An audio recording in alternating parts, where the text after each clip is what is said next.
C'est un cadeau de Noël avant l'heure, peut-être empoisonné pour le cabinet de Theresa May, qui se dirige vers la Chambre des communes.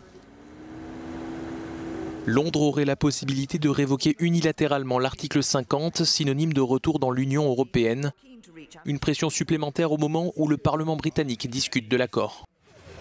Alors que le gouvernement britannique et la Commission européenne ont tous les deux affirmé que le Brexit était irrévocable, l'avocat général de la Cour de justice de l'Union européenne affirme le contraire.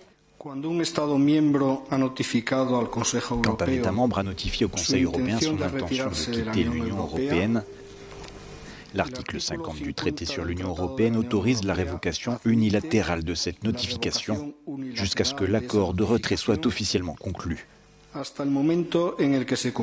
À condition que la révocation ait été décidée conformément aux exigences constitutionnelles des États membres et qu'elle soit officiellement notifiée au Conseil européen et qu'elle ne constitue pas une pratique abusive.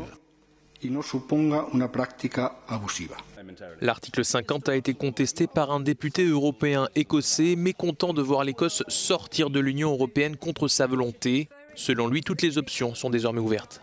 Le SNP et d'autres disent à leurs collègues de Westminster que ce n'est pas seulement une question de choix entre l'accord présenté et le Brexit dur. Il y a d'autres options. L'article 50 peut être suspendu ou révoqué. En tant que parlementaire, il est de notre devoir de ne pas accepter les choix erronés que nous présente Theresa May.